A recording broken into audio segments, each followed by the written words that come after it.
Texte réécrit en français avec une approche chaleureuse et accessible. Avez-vous déjà ressenti un vide inexplicable, même entouré de vos proches, comme si quelque chose d'essentiel vous manquait sans pouvoir mettre le doigt dessus? Peut-être avez-vous des réactions émotionnelles qui semblent trop fortes pour la situation, comme des colères soudaines ou des envies de pleurer sans raison apparente. Ces signes peuvent être le murmure de votre enfant intérieur, cette partie de vous qui a gardé les joies, mais aussi les blessures de votre passé. Aujourd'hui, nous allons commencer un voyage tendre et profond pour renouer avec cette part, oubliée de vous-même. Parce qu'il n'est jamais trop tard pour guérir, pour se redécouvrir avec bienveillance. Et si vous êtes là, c'est que vous êtes prête à faire ce premier pas. Avant de continuer, pensez à vous abonner à notre chaîne pour ne manquer aucune de ces conversations qui font du bien. Un simple clic sur « S'abonner » suffit et vous recevrez chaque semaine des conseils précieux pour prendre soin de votre cœur et de votre histoire. Maintenant, fermez les yeux un instant. Quel souvenir d'enfance vous vient en premier? Une image, une odeur, une émotion? Prenez un moment pour l'accueillir sans jugement. Nous en reparlerons très vite. Vous vous demandez peut-être pourquoi ces vieux souvenirs refont surface aujourd'hui. C'est là que les découvertes du célèbre psychologue Carl Jung éclairent notre chemin. Il a montré que notre enfant intérieur n'est pas simplement un souvenir, mais une partie vivante de nous-mêmes, qui influence encore nos choix et nos émotions. Imaginez votre psyché comme une maison.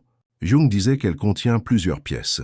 Notre conscience actuelle, ce que nous voyons, notre ombre, ce que nous cachons, et bien sûr, notre enfant intérieur, cette pièce secrète où sont rangés nos premiers rires, mais aussi nos premières peurs. Quand cette pièce est fermée à clé depuis trop longtemps, des fuites apparaissent, angoisse inexplicable, difficulté à faire confiance, ou ce sentiment persistant de ne pas être à sa place. La bonne nouvelle. Jung nous a aussi offert des clés pour rouvrir cette porte en douceur. Par exemple, tenir un journal de nos rêves peut révéler des messages de notre enfant intérieur. Et si vous essayez dès ce soir, notez simplement les images ou émotions dont vous vous souvenez au réveil. Petit à petit, des motifs apparaîtront, comme des lettres envoyées par votre jeune vous. Un exercice puissant. Dessinez votre enfant intérieur tel que vous l'imaginez. Pas besoin d'être artiste. Quelques traits suffisent. Cette semaine, prenez 10 minutes pour ce rendez-vous avec vous-même. Vous serez surpris de ce qui peut émerger. Maintenant que nous comprenons mieux ces mécanismes, passons à l'action avec des méthodes douces mais puissantes. Guérir son enfant intérieur, c'est comme apprendre à parler à un petit qui aurait été longtemps ignoré, avec patience et beaucoup de tendresse. Commencez par un exercice tout simple. Écrivez une lettre à votre enfant intérieur. Pas besoin de belles phrases. Laissez parler votre cœur. Petit toi, je sais que tu as eu peur quand, aujourd'hui je suis là pour te protéger. Relisez cette lettre à voix haute devant un miroir. Vous verrez, c'est un moment magique qui fait souvent monter les larmes, mais des larmes qui libèrent. Votre corps aussi a des choses à dire. Ces tensions dans les épaules, ce mal de dos, persistant. Essayez ceci. Allongez-vous, posez une main sur votre cœur et respirez profondément en imaginant que vous bercez votre enfant intérieur. Demandez-lui « De quoi as-tu besoin aujourd'hui ?»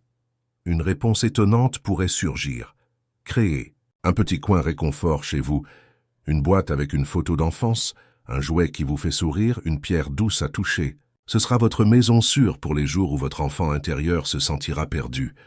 Après avoir pris soin de votre enfant intérieur avec tant de douceur, nous devons maintenant nous attaquer à ces petites voix toxiques qui murmurent sans cesse dans notre tête.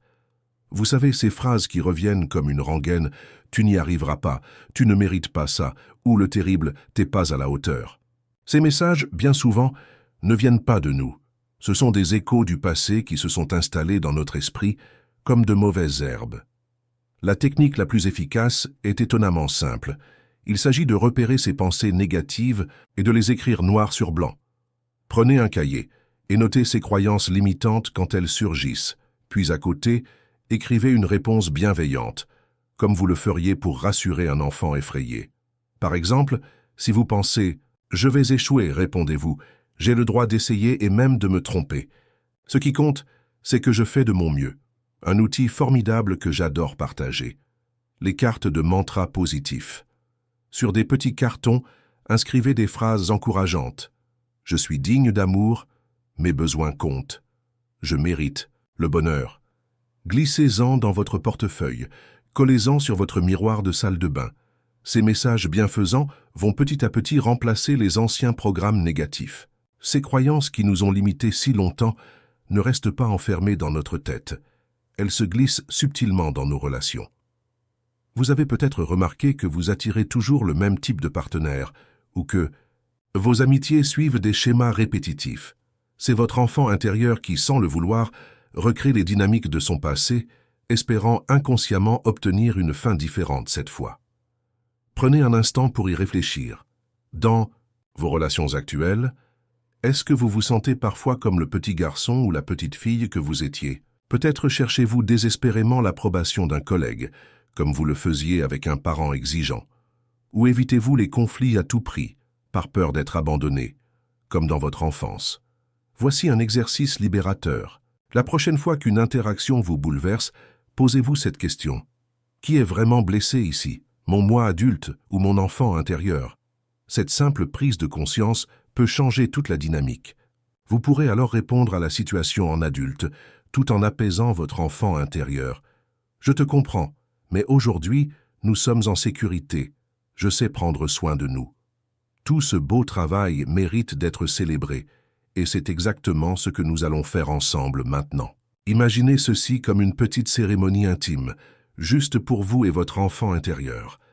Un moment sacré où vous allez symboliquement tourner la page du passé et accueillir un nouveau chapitre de votre vie. Voici comment procéder.